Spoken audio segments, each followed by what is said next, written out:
Hi வணக்கம். உங்கள் ஆனந்த கண்மணி ஆனந்த நாவல் கீதம் சேனலை கேட்குறவங்க எல்லாரும் மறக்காமல் சப்ஸ்கிரைப் பண்ணிவிடுங்க, லைக் பண்ணுங்கள், கமெண்ட் பண்ணுங்கள், ஷேர் பண்ணுங்கள். வாங்க நாம் இப்போ கதை கேட்க போகலாமா? சுபலதாவின் திருத்தாத தீர்ப்புகள் அத்தியாயம் 30.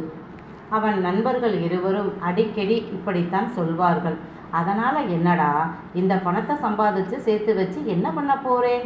எனக்கு பின்னாடி எல்லாம் அக்கா தம்பி பிள்ளைகளுக்கு தானே.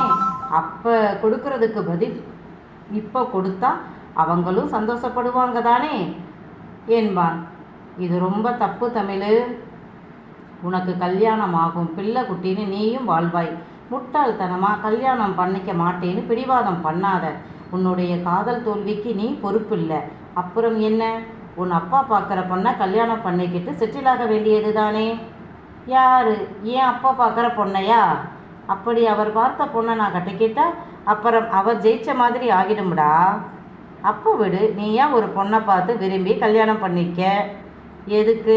என் அப்பா இடையில ஆட்டையை கலைச்சி விடவா? வேண்டாம், போங்கடா, நான் இப்படியே இருந்துட்டு போகிறேன் என்றான். உன் அத்தை மகளுக்கு பணம் காசு கேட்டா கொடுக்காதடா என்று சோலையம்மா அடிக்கடி சொல்வார். விடுமா, யாரு, எல்லாம் தம்பி குடும்பம்தானே என்பான். அப்படி நினைத்து செய்தது தான் இப்போ தப்பாக போச்சு. இப்போ தெரியுதா நாங்கள் ஏன் அப்பா அப்படி சொன்னோம்னு? பொதுவாகவே யாரும் நெருங்கின சொந்தங்களுக்கு உதவவே கூடாது. என்னடா இப்படி சொல்கிறேன்னு நினைக்காத. கஷ்டப்படுறாங்களே, நம்ம சொந்தம் தானே அப்படின்னு நீ முதல்ல சில முறை உதவி செய்வாய். எப்போவுமே மனிதர்களுக்கு சாகும் வரை பண கஷ்டம் இருந்துக்கிட்டே தான் இருக்கும். ஏன்னா எனக்கு வயசாகிருச்சு, எனக்கு இந்த பணமெல்லாம் தேவையில்லைன்னு நாம் எதையும் விலகிறது இல்லை. அந்தந்த காலகட்டத்துக்கு தகுந்த மாதிரி தான் செலவு பண்ணிக்கிட்டே இருக்கிறோம். அப்போ பத்தாக்குறையும் வந்துக்கிட்டே தான் இருக்கும். அப்போ உதவி செய்த உன்னிடம்தான் வருவார்கள். முதலில் தயங்கி வந்து உதவி கேட்டவர்கள் அதன் பின் தெனாவெட்டாக எனக்கு ரொம்ப கஷ்டமாக இருக்குது, பணம் கொடுங்கன்னு கேட்பாங்க. நீ இல்லைன்னு சொல்லிட்டா அப்புறம் தெரியும் அவங்க சுயரூபம். என்னமோ உன்கிட்ட கொடுத்து வச்சதை கேட்குற மாதிரி கேட்பாங்க. இல்லைன்னு சொன்னால் சாபம் விடுவாங்க. என் குடும்பம் இப்படி கஷ்டப்பட நீ தான் காரணம் அப்படிம்பாங்க. சொந்தக்காரன் எல்லாருக்கும் ஃபோன் போட்டு உன்னை பற்றி தப்பாக பேசுவானுங்க. நான் உதவி கேட்டேன், அவன் இல்லைன்னு சொல்லிட்டான்னு உண்மையை சொன்னா தான் பரவாயில்லையே. அப்படி சொல்ல மாட்டானுங்க. அந்த தமிழரசு ரொம்ப மோசமானவன். நான் தான் சொந்தக்காரனாச்சே அப்படின்னு வெளியில் சொல்லாமல் அசிங்கம்னு மூடி மறைச்சேன்.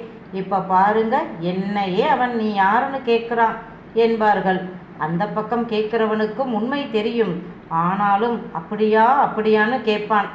ஃபோனை வச்ச பிறகு நல்லா 2 பேருக்கும் வாட்டு வந்துருச்சா? நான் போன வருஷம் பணம் கேட்டதுக்கு இல்லைன்னு சொன்னான் அந்த தமிழரசு. இவனுக்கு மட்டும் கொடுத்தான். இப்போ இவனுக்கும் போச்சா? நல்லது என்று சந்தோஷப்படுவாங்க. இதுதான் உலகம்.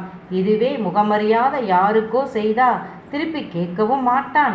கொடுத்த நன்றியும் இருக்கும். நீ இப்படியே கஷ்டப்பட்டு சேர்த்து வச்சா எனக்கு குறைவாக கொடுத்துட்டு அவனுக்கு கூட கொடுத்துட்டான், சாகும்போது கூட எனக்கு துரோகம் பண்ணிட்டான் அப்படின்னு உன் சொத்தையும் எடுத்துக்கிட்டு உன்னைய நீ செத்த பிறகும் குறை சொல்லுவானுங்க, கூசாமல் பேசுவானுங்க. தேவையா உனக்கு என்று அவன் நண்பர்கள் சொல்லி இருக்கிறார்கள் தான். என்று அவர்களுக்கு கொடுத்து உதவியதற்கு அவர்கள் செய்த நன்றியை நினைத்து பார்த்தான். வீட்டுக்கு சொல்லிட்டீங்களாடா என்று தமிழரசு கேட்க, சொல்லியாச்சு, விடு, ரொம்ப நாளைக்கு பிறகு சேர்ந்திருக்கிறோம் என்றார்கள். பூவு கிடைத்ததும் அம்மாவுக்கு ஃபோன் பண்ணி வந்துட்டான்னு சொன்னான். எங்கேடா போனா என்று சோலையம்மா கேட்டதுக்கு, நாளைக்கு சொல்கிறேன் என்றான். என்னதான் சேர்மனுக்கு தமிழரசு சொல்லலை என்றாலும் வீட்டில் நடக்கும் விஷயங்கள் அவருக்கு தெரியாமல் போகாது. அன்று இரவு வந்தவர், என்ன நடந்துச்சு, புருஷன் பொண்டாட்டி சண்டையா என்று கேட்டார். இல்லை என்ற சோலையம்மா, அவன் சொன்னாதான் தெரியும் என்றார். மறுநாள் காலை வழக்கம் போல் எழுந்து அவரவர் வேலைகளை பார்க்க தமிழரசு சூளைக்கும் சிமெண்ட் யூனிட்டுக்கும் போயிட்டு 9 மணிக்கு குளித்து விட்டு கிளம்பும்போது சோலையம்மா தம்பி, உங்கள் அப்பா கூப்பிடுறாரு என்றார்.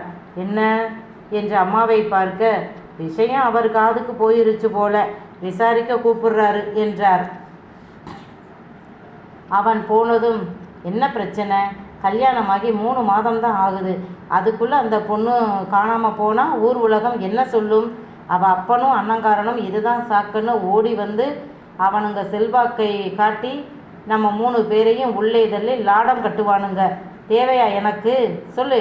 ஒரு பைசா நகை பணம் சீருன்னு வாங்காமல் நீ லட்சக்கணக்கில் செலவு பண்ணி அவளுக்கு எல்லாம் வாங்கி கொடுத்துட்டு இப்போ அவனுங்க அந்த பொண்ணை காணோம்னா வரதட்சணை கேட்டாங்க என்று தானே பொய் கேஸு போடுவாங்க என்றார்.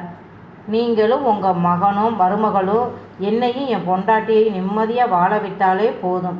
நாங்கள் நிம்மதியாக இருப்போம். அதுதான் என்னை குடும்பத்தோடு நான் நிம்மதியாக இருக்கக்கூடாதுன்னு கங்கணம் கட்டிக்கிட்டு அலையிறீங்களே, அப்புறம் எப்படி நான் என் பொண்டாட்டி கூட நிம்மதியாக வாழ்கிறது என்றான். என்னடா சொல்கிற என்று அம்மா கேட்க நடந்த அனைத்தையும் சொன்னான். நான் ஒரு பெண்ணை ஆசைப்பட்டு காதலிச்சா இவர் குறுக்கே புகுந்து ஆட்டையை கலைச்சு என்னை தனிமரமாக்கி இத்தனை வருஷம் அலைய விட்டார்.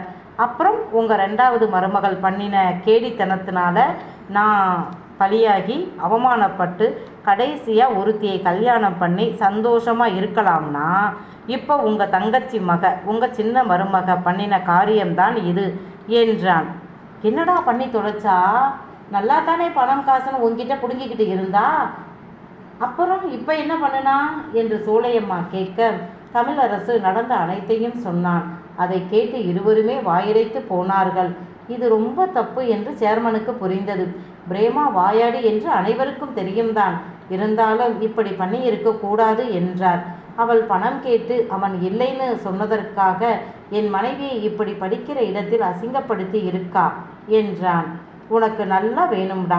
அவள் ஆத்தாளும் மகளும் உன்கிட்ட பணம் பறிக்கிறாளுக, கொடுக்காதேன்னு சொன்னேன். நீ கேட்டியா? இப்போ பாரு, உன்கிட்ட வாங்கி தின்னுட்டு உண்ட வீட்டுக்கே ரெண்டகம் பண்ணுறாளுக. பாவம் போவு, உன்னை கட்டிக்கிட்டு அவள் தாண்டா கஷ்டப்படுறா என்றார் அம்மா. ஆமாம், மனோஜித்தியும் இப்படித்தான் சொல்கிறாங்க. உங்கள் வீட்டு மருமகள்களால் என் பொண்ணு தான் அவமானப்படுறான்னு பூவை கூட்டிக்கிட்டு போயிட்டாங்க என்றான். சரி விடு, என்ன பண்ணுறது, பிரேமாவை கண்டிக்கிறேன் என்றார் சேர்மன். இப்போவே கூப்பிட்டு வர சொல்லுங்க. முதல்ல உங்கள் தங்கச்சியை கூப்பிடுங்க, இல்லை நானே அவளுக்கு வீட்டுக்கு போய் 2ல் 1 பார்க்குறேன் என்றார் சோலை. என்று தொண்டையை கனைத்து கொண்டான் தமிழரசு. அவனுக்கு தெரியும் அம்மா இப்படியெல்லாம் போக மாட்டார் என்று. சேர்மனும் இரு, சூட்டோட சூட்டா பேசி முடிச்சிருவோம் என்று 2 மகன் மருமகள் தங்கச்சி குடும்பத்தையும் உடனே வர சொன்னார். முகிலரசு தான் பிரேமா காலேஜுக்கு போக நான் போகணும் என்றாள். எல்லா விளக்கணையும் எனக்கும் தெரியும், வாடா என்றார். அதிலேயே பயந்து போன முகிலரசு ஐயோ என்ன தப்பு பண்ணினோம்னு தெரியலையே என்று புலம்ப பிரேமாவுக்கு புரிந்து விட்டது. நேற்று மாலையே சண்டையை எதிர்பார்த்துத்தான் அவள் அம்மாவிடமும் சொல்லி இப்படியெல்லாம் பேசணும் என்று சொல்லி கொடுத்திருந்தாள். ஏண்டி உனக்கு இது தேவையா? இப்போ இல்லைன்னு அவன் சொன்னான். ஒரு மாதம் 2 மாதம் கழித்து திரும்ப கேட்டால் கொடுக்க போகிறான். இதுக்கு போய் அவன் பொண்டாட்டியை இப்படி பேசி வச்சிருக்கியே, அவள் புருஷன்கிட்ட சொல்லிடுவா. அப்புறம் எப்படி அடுத்த தடவை கேட்டால் அவன் பணம் தருவேன் என்று அவளம்மா சத்தம் போட்டார். பணம் கொடுக்கலைன்னு நான் கோபத்தில் இருந்தேன். பொண்டாட்டி பேரில் வீடு வாங்க பணம் இருக்குது. நான் கேட்டால் பணம் இல்லையா? அவளுக்கு கல்யாணமாகி 3 மாதம்தான் ஆகுது. ஆனால் எனக்கு எத்தனை வருஷமாச்சு? என் புருஷன் எனக்கு என்ன வாங்கி தந்தான்? அதுதான் நான் கோபத்தில் சொன்னேன். பெரிய மச்சானை அதுதான் நான் முன்பே சொன்னேன், பெரிய மச்சானை கட்டிக்கிறேன்னு. இவன் எனக்கு வேணாம்னு. நீயும் உன் அண்ணனும் தான் கேட்கல. இப்போ பாரு, எவ்வளோ வந்து நல்லா அனுபவிக்கிறா என்று திட்டினாள். நான் என்னத்தடி கண்டேன்? அப்போவெல்லாம் நான் கல்யாணமே கட்டிக்க மாட்டேன்னு காவி வேட்டி கட்டிக்கிட்டு சாமியாரா போக போகிறேன்னு சொன்னவே இப்படி ஒருத்தியை யாரையும் கேட்காம கட்டுவான்னு நான் ஜோசியமாக பார்க்க முடியும்? எல்லாம் அத்தகாரிக்கு தெரியும். போன தடவை மாமாவுக்கு தெரிஞ்சதால் காரியம் கெட்டு போச்சுன்னு இந்த தடவை பிளான் பண்ணி அவர் வாயை மூட வச்சு கல்யாணம் பண்ணிக்கிட்டாங்க என்றாள். இதோ மாமா கூப்பிட்டு விட்டார்.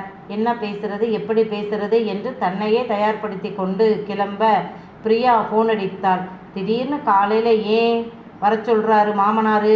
பிரேமா கல்லூரிக்கு போவாளே அவளை கூப்பிடலையா என்று கணவனை கேட்க, அவங்களும் தான் வர்றாங்க என்றான்.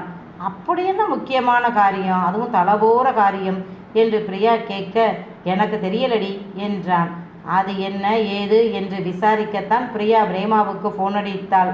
அதை கண்ட பிரேமா, ஏதோ வந்துட்டால நல்லவ மாதிரி, இன்னைக்கு என்னை மொத்த குடும்பம் வச்சு செய்ய போறானுங்க என்று மனதிற்குள் லேச பயம் வந்தது.